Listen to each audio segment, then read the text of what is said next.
So again, welcome everyone to our writing support webinar. As I said a little bit earlier, my name is Rochelle and I'm a client services manager with Tutor.com. I also am a former journalist and avid writer in my spare time, so I was really excited to join this webinar because it's something that's close to my heart. And we really wanted to start this innovation series that we're beginning with the writing support because it's something that's really integral to the support that's offered to your students, or it might be something that you're considering offering. So we wanted to provide you with some more information on what the writing support that we offer entails, and also some important updates that we have been making to the service based on feedback from clients such as yourselves and your students, of course. So with me today, I have my colleague, Dr. Joanna Simpson, who will be presenting on the subjects that I've been mentioning related to writing support. So she will take it from here. I will be moderating for any questions that we will answer at the end. So feel free to input them as they come to mind in the GoToWebinar console.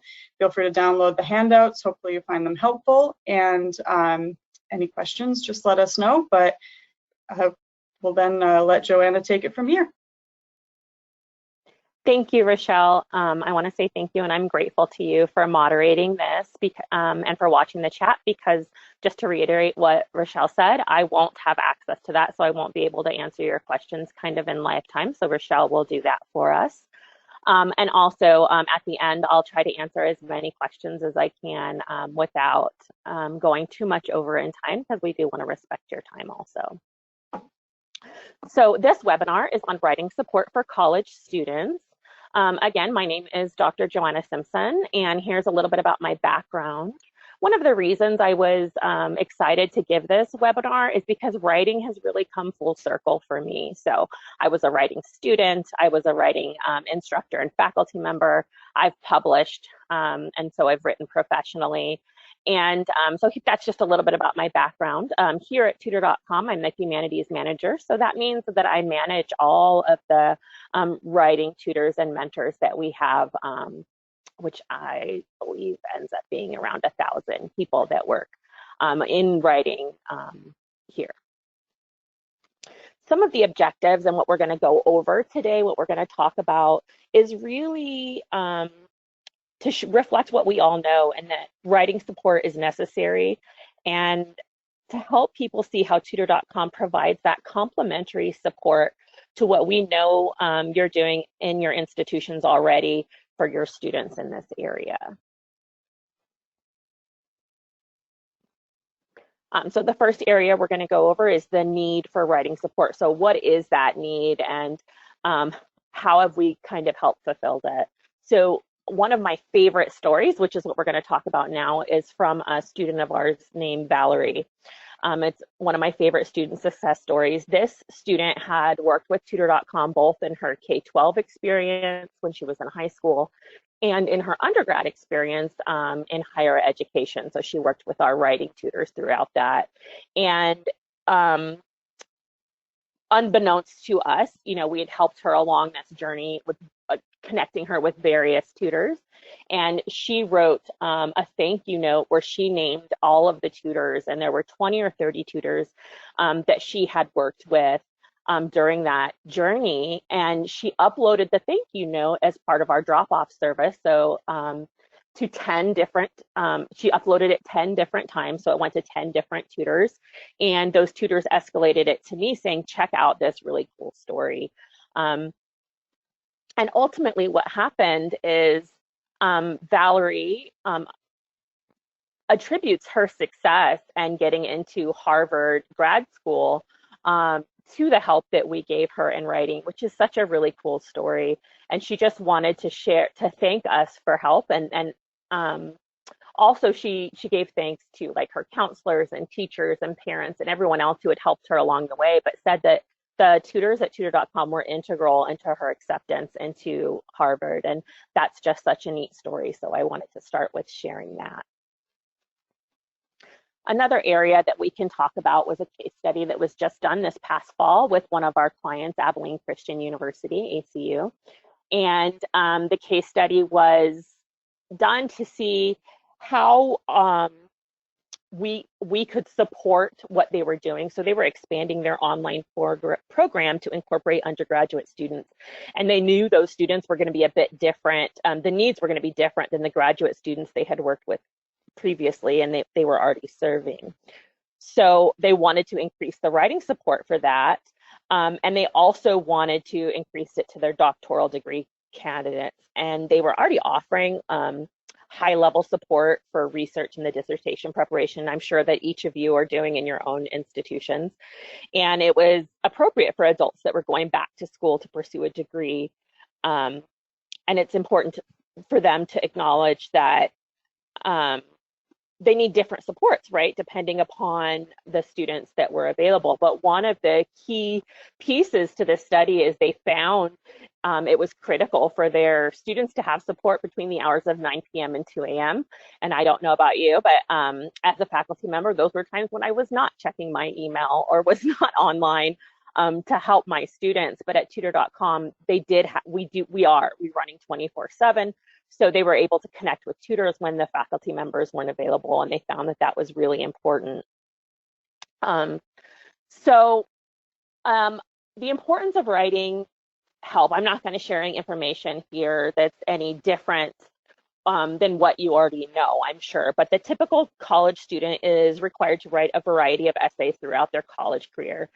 And the essays obviously cover a variety of goals and purposes. And most of the time, the bulk of the work on the writing that these students are doing is done actually outside of the classroom, be it a traditional classroom or an online classroom. The bulk of the work is done outside, and we'll use the term homework for that, like they're doing it on their own. So regardless of what the assignment is and the format used, understanding what makes for good writing and the proper techniques to use will lead to creating a well-crafted essay. So I just wanted to emphasize not only is writing an important academic skill, but it's also important in the career field, right? Nearly all professions require some form of writing on the job. For example, doctors and nurses, which we encounter quite a bit here at Tutor.com, they're writing their medical reports on their patients, they're writing instructional sheets. Nearly every worker in business fields are composing emails or other forms of written communication. And we do it so often, I think, that we don't even think about it, right? It's just become a habit. It's part of what we do every day. But it's a skill that all students and workers need to become better at because communication is critical. And I think that's important right now in the environment that we're in, where we're transitioning to doing so many things remotely and online. And we're finding that our students are struggling with that, not just because they're not face-to-face and getting the benefit of that type of communication, but they're struggling because their written communication they're having a hard time transitioning between conversational and informal communication to formal communication, both in the workplace and during their education. So again, reiterating that most often students are required to conduct that writing on their own time, and they're using the myriad of skills described on this slide and that I just discussed about. It really is critical that students have the ability to seek help or to get that second opinion, to get that assistance, whether it be at 5 p.m. or at 2 a.m., whenever it is that they're working. Now we're going to talk about the right learning support. And this slide makes me chuckle because I'm a big fan of puns like this. If you know me at all, then you would know that. So we're going to talk about the right tutors and the right learning support to offer. So how do we help your students? What can we do or what can we provide? There's different ways that we provide assistance here. First is our drop-off review. So for our drop-off sessions, this is asynchronous, and the students go online and they complete a pre-session survey is what it's called, but it's really just like a little tiny survey that says, where are you at in the writing process? What's the rubric or directions that your faculty member have given you that you're using to guide this assignment? And what do you think we need to focus on? And then they submit that and it goes and it's connected with a tutor who provides them feedback and shoots it back. The real-time writing review is where they can connect with a tutor, obviously synchronously. It's called our on-demand essay, and usually you can connect within about 2 minutes or so. And there's a tutor right there that's ready to discuss it with you. They have the option to use voice, which we find has really helped our students rather than just chatting, but they also have the option to chat with them. And the whole idea there is that they're using inline instructive comments, they're giving examples, they're giving resources, and it's all based on the directions the student has received from the faculty member and that they've sent to the tutor, obviously. And then another way that's a fairly new way that we're doing this is the writing projects. And writing projects are pretty cool because we emphasize, I think, as faculty members, we emphasize the fact that writing is a process, right? It's not a one-stop shop. You can't take a paper in somewhere and say, okay, help me fix this, get it fixed, and it's done. You have to go through the revision process. You have to go through that. And the writing projects really emphasizes that by allowing that student to connect with the same tutor every single time.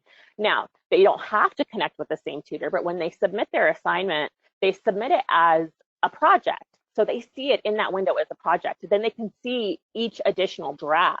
And when the tutor picks it up, whether they want the same tutor or they want to work with a different tutor, the tutor can see the previous drafts that have been worked on. So where the student has come from, what the previous tutors have said.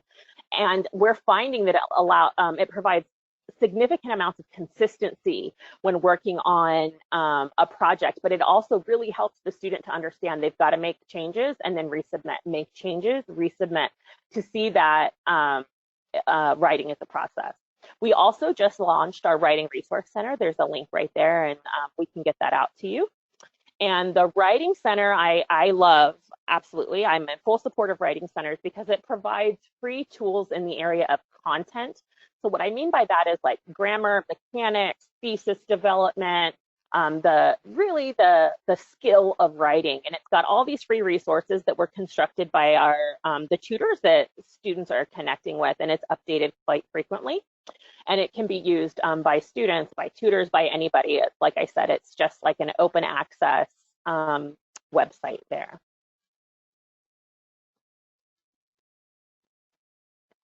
So here is a little sample of a live writing session. This is just a screenshot to show you what that looks like. So the paper is right there being shared from the student or from the tutor. Both have ability to do that. And then there's this little chat, which really mirrors the old chat room styles right there on the right-hand side. So you have the tutor's first name, the student, typically their first name, what they've logged in as, and they go back and forth. So the tutor would highlight, here is an area, an opportunity for improvement, and they'll discuss that. The tutor will shoot the student resources in this chat. And at the end of the session, all of the comments that they left in that paper would be sent back to the student. So they have that reference to go ahead and make all of those changes. The drop-off sessions, here's what I was telling you about in regards to this pre-session survey. This is actually what it looks like. So when the student logs in, they said, okay, what kind of help do you need? Okay, I want a 50-minute review, right? I want them to spend about an hour on this paper. Is it undergraduate or graduate? What draft are you on? What version are you on? What's the topic? Where are you at in the writing process? Describe your assignment. So we try to get as much information about this assignment as we can because we know it's different depending on the student and on the institution. Oftentimes we have faculty members that say, okay, I don't want you to use APA or MLA or Chicago format. You're going to use a different format, and here's that information. And we need the students to tell us that so that that feedback that we're providing aligns with what that faculty member is looking for. And so we gather a lot of that information using this. Once they've sent this, there's a little spot right here where they can choose the file, upload it, and send it off. Then it shows up in a tutor's queue. The tutor accepts it and then provides that feedback, goes through making those instructive inline comments where they're asking questions, providing resources, giving examples. They do not edit the essay. That's not a service that we provide. They don't go in and say, here's where you're missing a comma. They actually do more of an offer suggestions here and explain what rules, grammar rules, mechanics rules, if necessary, need to be explained. But the focus is primarily on higher order concerns because generally, as a former faculty member, and from what our clients have been telling us, that's where their students are struggling in the area of writing, right? They don't need someone to go in and edit for grammar mechanics. They need someone to help them see that their thesis is not supported, or that the argument doesn't make sense, or that the paper doesn't have a sound conclusion. So those higher order issues are really what the student or what the tutors are focusing on and providing resources and feedback on, with the grammar and mechanics being secondary. I say that, I do want to say that they're still included, because particularly if it's so egregious. And I know we've all seen that student where it is, they have such an egregious concern that it's impeded the readability of that paper. Well, at that point, absolutely, the tutor is going to say, okay, you're going to need to revisit the grammar mechanics here, because I can't figure out what it is you're trying to say. You can see here where it says, again, just like where you would submit it. One cool thing that I think a lot of our clients don't realize that we do is we have our tutors go through this checklist for drop-off sessions. So it's really hard to engage with a student when they're not there, right? So we have to share with our tutors, they're not engaging with the student, they're engaging with that paper, right? So they're going to go through that paper and see how can that paper be improved, but they have to communicate it in such a clear and effective way that when the student gets it, they know exactly what to do and how to move forward, without having that ability to ask questions of the tutor, because that time has already passed and they're not connected directly. So first, like I said, they go through, did I address the higher order concerns? So the big issues with that paper that need to be addressed. Did I recommend the next step? So does the student know, okay, I need to go in and fix this, this, and this? Did they provide enough detail in that summary feedback form? So at the end, and there's a picture of that coming up soon too, well, you'll see what the summary feedback form looks like, and which is in addition to the inline comments that are there. Did I save and return the document? You know, sometimes you get so used to working in that document, you can send it back without saving, and then the comments that you've made in there aren't accurate. So we put this in there as just a reminder. Hey, do you have the most recent version of this document saved? Did you use resources? Are you managing your time effectively and making sure the student is getting the most bang for their buck, right? The amount of time being spent in that session should be appropriate. And does the student understand the feedback? Is it broken down at such a level that it's palatable for the students, right? And is the appropriate content addressed? So tutors have to go through this checklist and be like, yes, I did this, yes, I did this, before they send that review back to that student, as just a way for us just to remind them of things that they may forget when they're looking at all these various types of writing assignments. So everyone, I'm assuming all attendees of this webinar are familiar with the writing process, right? So here's just a very brief broken down example of what the writing process looks like. And I wanted to share how our tutors can help with each step of that process and what our tutors are expected to do in each step of that process. So first is the brainstorming phase. And in this phase, often students just have, for lack of a better term, writer's block. They don't know where to start. They're like, okay, I have the assignment, I have all these ideas, now what? So we recommend that they review the Writing Resource Center, right? And there's different ways that you can brainstorm listed there, but also that they connect with a live tutor, because at this stage in the writing process, you really need to go back and forth and say, what about this? What about this? What does this look like? Also, at this stage in the writing process, you likely don't have enough content to submit for a drop-off review, right? You can't just submit one question, what do I write? You know, where do I start? You really want to start developing that outline. In order to do that, it really helps if you're connected with a live tutor. Then in the organizing process, I think it's good. You can go either way, right? So at this point, you've got a graphic organizer or something mapped out. You've got an outline started, and you just want to make sure everything is organized and logical, and you have a clear plan for what you're going to write. You can do this either in a live session or a drop-off session. Both make sense here because you have something to submit. And in both situations, you'd receive similar feedback where the tutor is going to go through and make sure things are aligned, that things look like they'll be cited appropriately, recommendations of what resources they may want to use to help cite the things appropriately, and that the plan that they've outlined is clear and cohesive. So then we go into the drafting phase, and really this is where we do the bulk of our work here at Tutor.com, and that makes sense because that's where students spend the bulk of their time writing, is in the drafting phase, right? First, second, third, 500th draft. And so here, again, depending on student preference, they can connect with a live tutor and go through the paper. They can submit it and receive that feedback. So when I say our async, I'm not sure I mentioned this, our drop-off service, when they receive that feedback, we say you're going to get it within 12 hours, but generally they're getting that feedback in 3 or 4 hours. And that's really cool because they have time, because a lot of the students are procrastinators, right? So they, even if they've procrastinated, they have time to go through, make those revisions and submit again and hear back again, which is what we want. We want them to see that it's a process, that writing's a process, and that they're going to have to go through multiple drafts. And the more drafts that they submit, generally speaking, the better that paper is going to be. It will never be perfect. I firmly believe there's not a writing piece that is perfect. Everything has room for improvement there.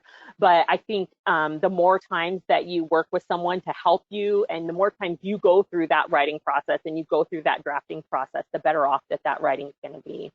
And then, of course, the final stage is fine tuning. Now here is where generally you are looking for grammar and mechanics, right? Like you finished the bulk of the paper. All of your higher order concerns should have been addressed by now.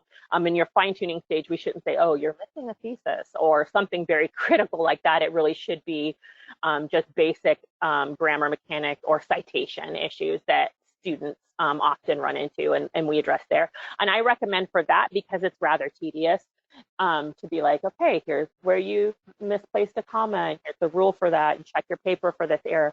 To do that in a live session is a bit tedious. So I do recommend drop off when you get to that stage. Although, again, you could connect with a live tutor there also and go through that. It's just I find that students, from what I've heard, generally prefer just for the tutor to go through and say, here's where the opportunities for improvement are, and then they can make those slight changes on their own. Next, I want to talk a little bit about what we do at Tutor.com to make sure that the students stay engaged in the writing process and aren't just, say, what I generally call looking for answers, right? Like where does the comma go? Where does the period go? And instead saying, well, here's why you need to think about this. Here's what it looks like.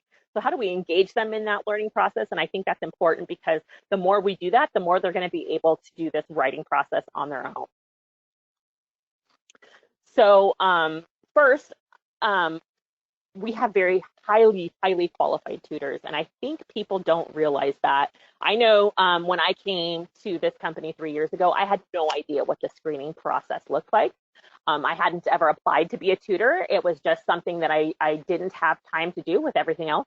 So I was really interested in that. And so this process, which is pretty cool, involves first the prospective tutor has to pass a subject exam, and these subject exams are developed by myself and exam developers, and then tested for validity and reliability, and they're in the various content. So right now we're going to talk about writing, right? Writing subjects. We have various writing subjects, particular college level writing. So there's only a 7% pass rate on those exams. And when I first saw that, I freaked out, because I thought, okay, if the pass rate's so low, there's something wrong with the exams. But in the area of writing, what it turns out is people believe they're really good writers and they have written a lot. But when it comes down to the technical knowledge you need for writing, not a lot of people have that. And everyone who has a college degree has written a paper before, so they all feel like they're qualified. But really, we're finding it's those who have experience, who have their degree and experience in the field of writing, who can pass these exams with no issue, because they do know the technical background they need. Once they've passed that exam, and at that point, we've also made sure that they have, they're qualified with a degree, that you have to be degreed in order to teach at or to tutor at the higher education level.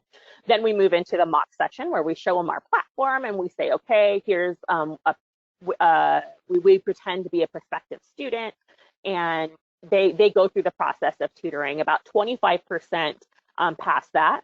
Then we go to the background check phase. Every one of our tutors are background checked, because they work with both K-12 and higher education students. We have a high pass rate there, 81% are passing that. And then after that, they're finally assigned to a mentor. So our mentoring process is really important to me, and it's something that I found that was very different coming from the field of education. And we don't have a lot of good mentoring systems in place to help teachers or new educators. And I see that with these tutors. We have a really solid mentoring system in place to help them. So they're all assigned to mentors. Each mentor has a senior mentor and then myself, or for the area of writing we're talking about. So it's a little team of people that can help this new tutor improve and see what their opportunities are and grow. So all of that boils down to only 1.5% of applicants are actually onboarded with Tutor.com, which is a really, really low acceptance rate. So we do have a very rigorous screening process for them. I've talked a little bit about this already with that previous slide, but some things I want to reassure you on is how are the sessions reviewed? What does our quality control look like? So when a tutor conducts a session, it goes through our quality control system and is flagged for either my review, a mentor's review, or senior mentor's review. All of us are looking at these various sessions and then escalating them to the tutor saying, hey, here's a great session you did, or here's a session where there's an opportunity for improvement. And in college essay writing in particular, which is our writing service for higher education, I really emphasize having a growth mindset because I think that aligns very well with the writing process and saying there's always room for improvement. And what does that improvement look like rather than saying, okay, here's a mistake and here's what you did wrong. Writing is so dynamic and the rules that govern it are also dynamic and they're not set in stone. So I don't think it's a black and white issue by any means. There's definitely a gray area where we can say, here's something you can do to improve this paper. And the student can look at that and say, okay, I'll do that, but I'm going to do it in this tone because it makes more sense to make that improvement in my own voice. So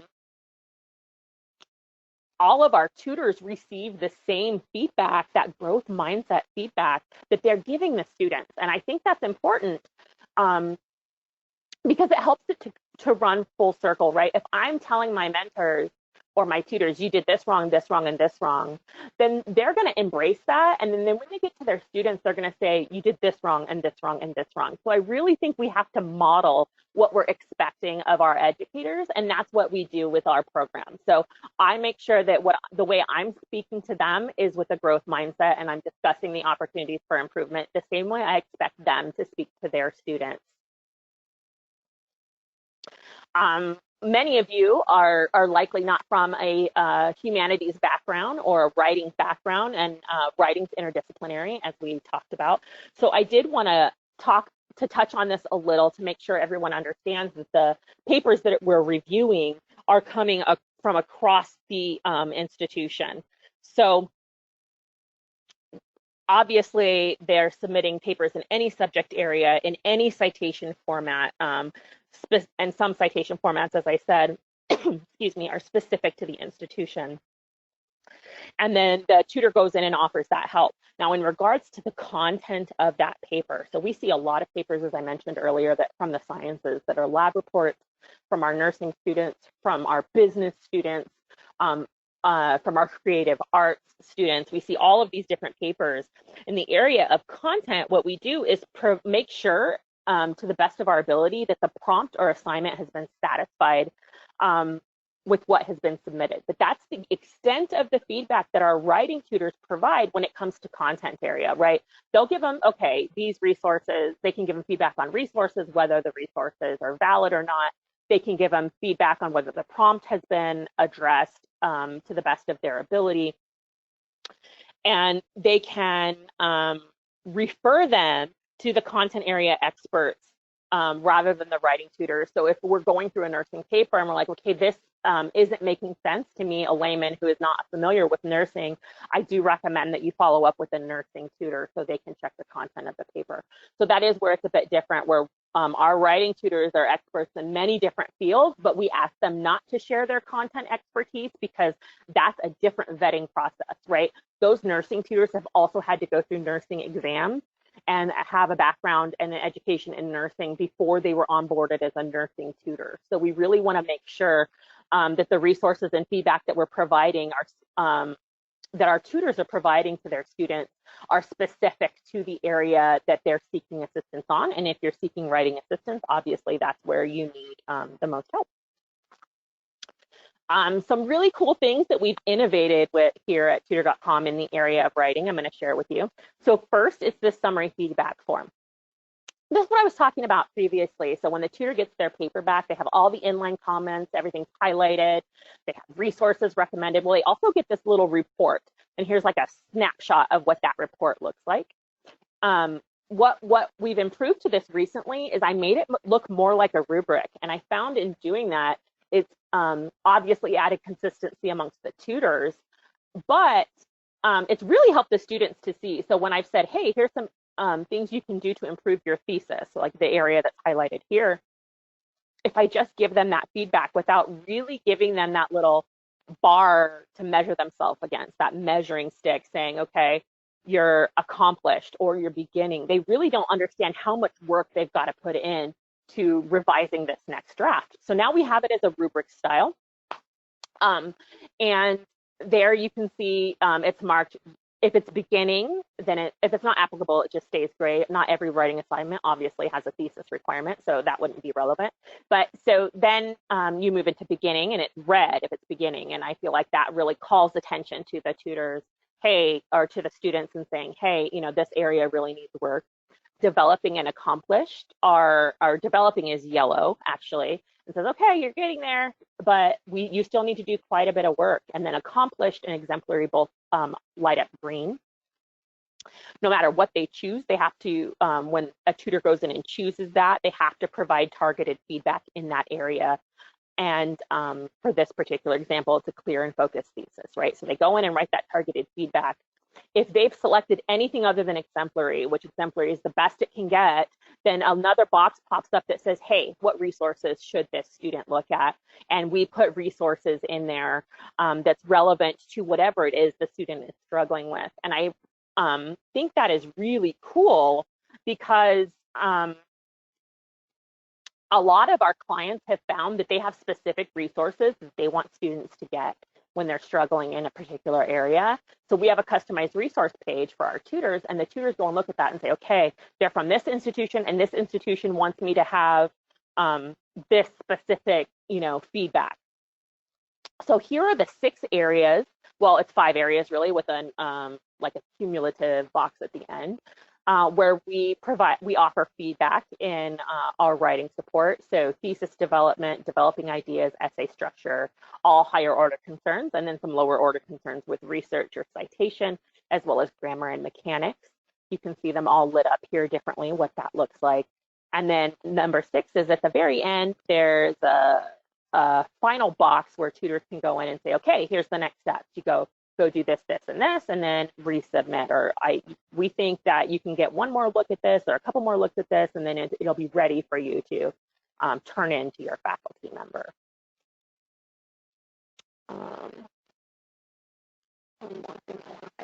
There we go. So in chatting with our clients and our tutors and our students on what's helpful when they get this review, what we found is the students would download their paper where it says review document right here. That's where the paper, you can see the original document you submitted, the pre-session details where you can see, you know, the directions you gave to the tutor, and then the review document has all the comments and resources in it that the tutor provided. And what we found is students were printing that out, taking that to their faculty members, to their professors, and saying, here's what the tutor told me to do. And it's accurate, but it's not providing the whole picture because it doesn't include the summary feedback form where we've given them kind of where they're at on the rubric, we've given them additional resources, and we've given them additional directions. So what we did is add this new option that says download as PDF. And what it does is it combines the essay that's the reviewed document that has all the feedback on it and the summary feedback form. So it's all one document. So when the tutor or when the student clicks on that and prints that out, it all comes out as one. They can take it to the faculty member, and then the faculty member can see the whole picture and say, okay, here's what they've asked you to do. And I think this is what you could do in addition to what they've suggested you do, for example. We talked a little bit about writing projects previously as one of the innovations that we've done. And here's what it looks like. So here's one, an example that we have a screenshot of where it just says my writing projects there. And you can see the first draft, that when it was submitted, the feedback you received, and then the fact that you submitted a second draft, and it just goes on and on and on until you're done with your drafts there.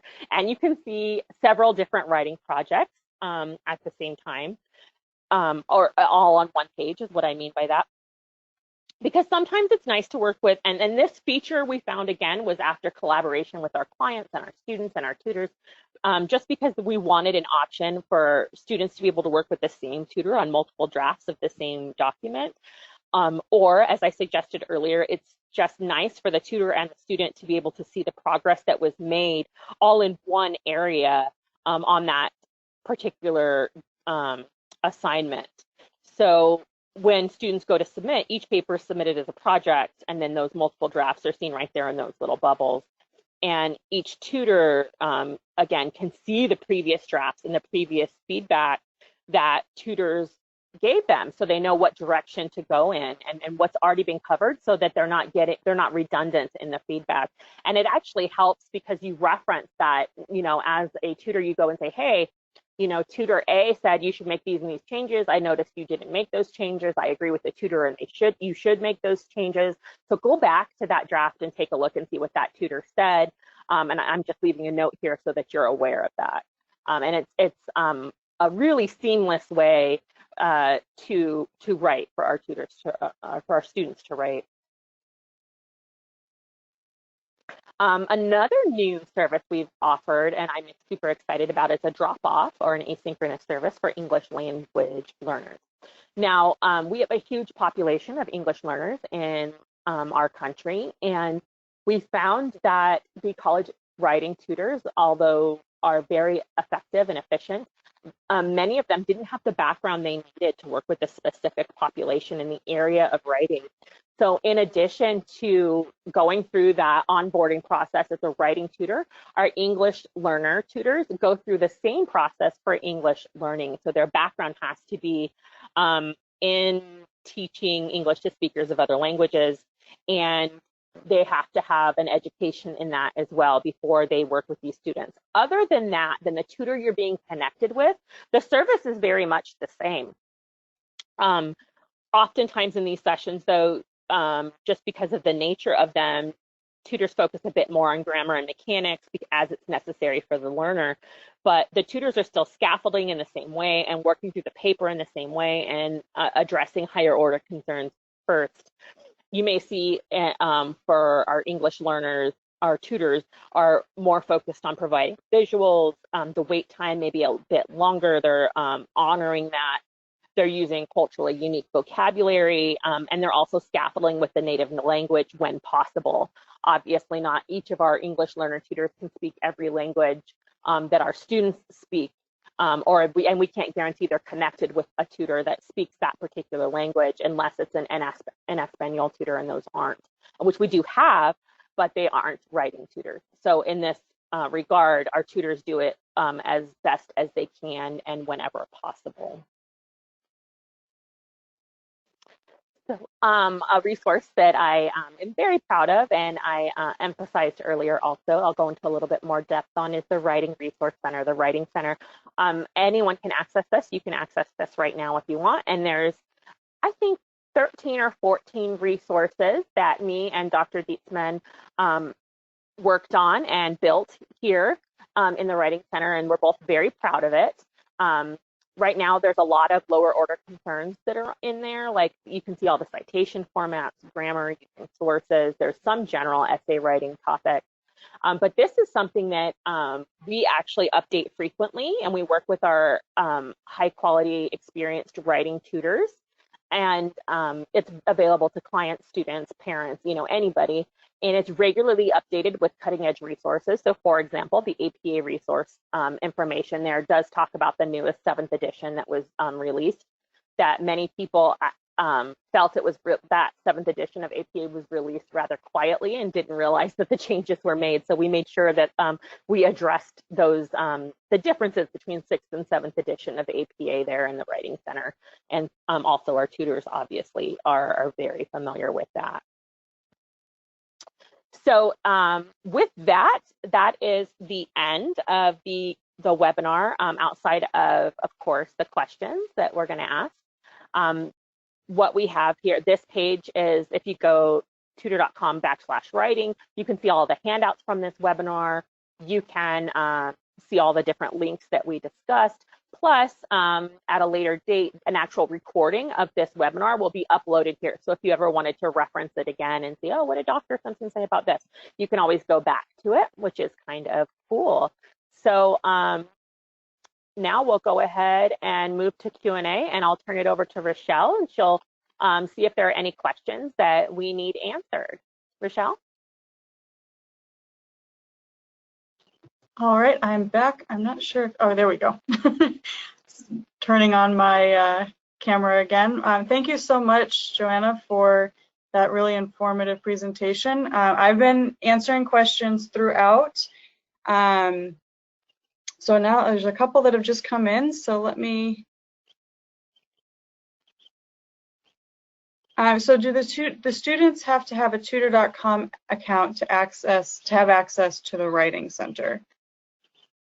No, they do not. The Writing Center, everyone can have that. If you have that link, you can send it to any of your students, and everyone is welcome to use that. It's a public resource. Great.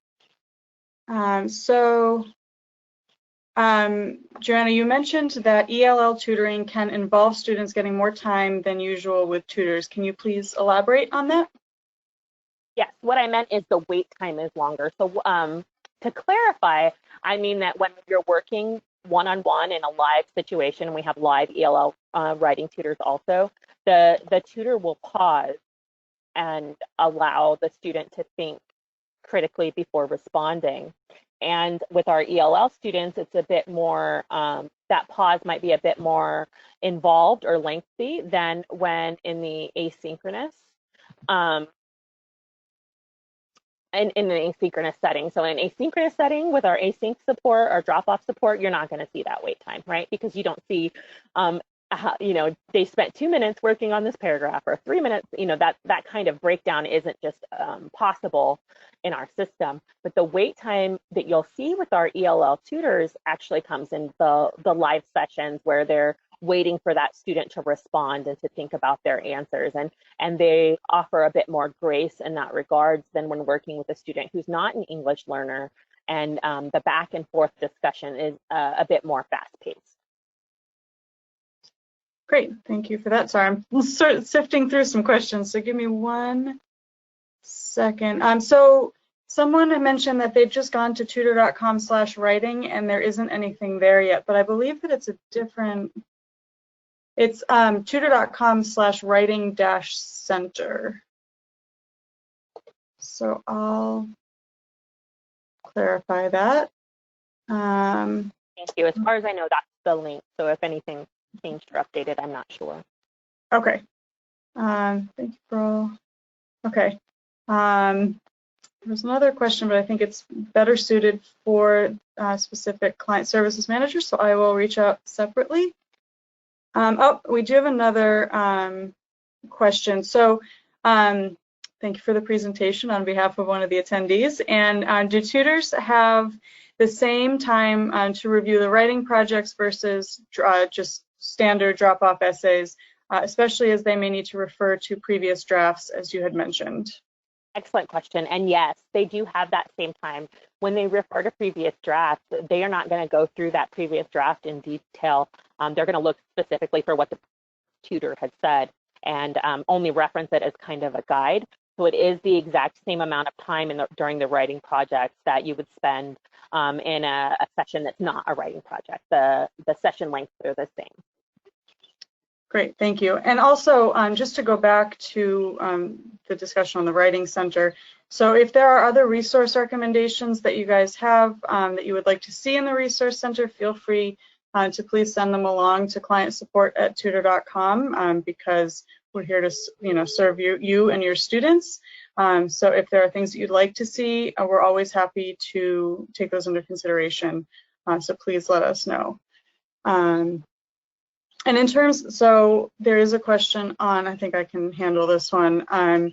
So when you're writing students who are looking for ELL, the question is, when my writing students go to Tutor.com, how can I direct them to English language learner writing support? So they would go to your Tutor.com homepage, and then they would select writing support. It'll really depend too on how your program is set up, so I recommend, this comes with a caveat, to reach out to your client services manager for further clarification.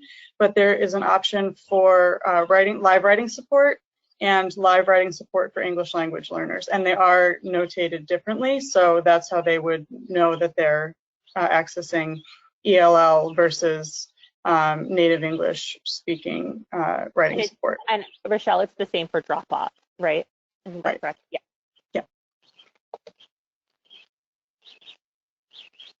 So another question, for centers that also offer live tutoring, how can the handouts from the Writing Center be used without violating copyright? Not That's a good entirely. question. Just reference, just like you would if you had pulled a resource from Purdue OWL, you would just reference Tutor.com.